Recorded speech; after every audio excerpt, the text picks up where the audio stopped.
Hello, I am here again. We've come down into the city and we're by the railway line. And this is a famous location in the fighting here because there's a massive, great embankment here that still is here. And I'm going to turn to Jeff Gable again to give us a little summary of this. We've got a great then and now bit of painting this time. So I've got the local, the Osprey book Siege of Budapest, and they've got a very impressive painting of probably exactly where we're staying. that's where we are. There's the embankment. You can see it there, folks. And that's the same broadly where we are now. Yeah, so the embankment goes for about 1 kilometre from where we are, slightly inland, on an east-west level towards the Danube, which goes north to south. So this blocked the Axis defenders in this area behind the embankment and along the embankment blocked the Soviet attack northwards towards Buda and Buda Castle. So this is a very important defensive position, and you can see why. It's very steep. The bridges and the various tunnels under this embankment, which went for about 1 kilometre, there's about 4 or 5 tunnels and underpasses along here, and they were all blown up or blocked. So only infantry could really conceivably cross here, and you can't exactly see it here, but there's apartment blocks on the other side of the embankment as well, so that they could fire, the defenders could fire from the top floors down towards where we are right now. And this embankment was so strong, there were many Soviet attacks here over about a 4 or 5 week period, and none of them managed to get through.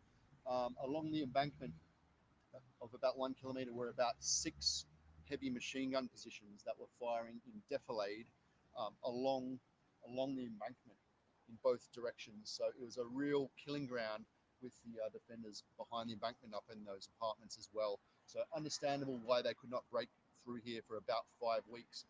And this position lasted, it held out until pretty much the second last day of the entire battle for Budapest. So a really significant defensive position. Cheers, Jeff. So there we are then, folks. These are going to be short and sweet, these little video walkabouts. We're battling the fact we're losing daylight in about 15 minutes. We'll be here for another day and a half. So, yeah, the thing about Budapest is it's a massive, great city. It's a population of really 2 million. And although there's lots of the boulevards, the railway lines are pretty much as they were then, finding locations where you can actually pinpoint a location in the battle and locate it to an action you've got in a book are kind of rare. So the railway embankment is one such location. And I'm really pleased.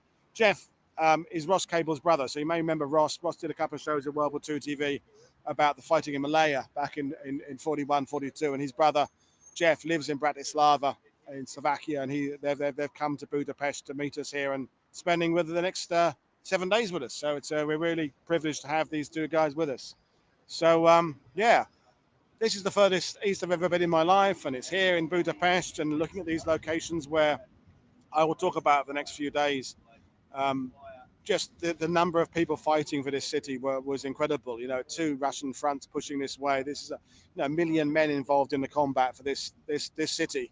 It's all about the oil. The Germans didn't want to lose Budapest and Hungary because they're one last location where they can get oil from over the winter of 44 and 45. And by the way, not so specifically where we are here, but some of the German units, the Panzer Corps, they're the same units that had been fighting in the Battle of the Bulge in December 44. Then they're here by January, February 1945. So some of the even from Normandy, the 503rd Heavy Tank Battalion who fought in Goodwood, they were here in the Battle of Budapest. So for those who know their Normandy history, there's some real connections that we'll be discussing over the next couple of days. But anyway, we're going to go off now and move to another location before we lose some sun. Probably no more live streaming today. I might film some stuff and do something with it later on. But cheers, everybody. This is Paul Woodhead from World War II TV saying enjoy the rest of your day. Cheers. Have a good day. Bye.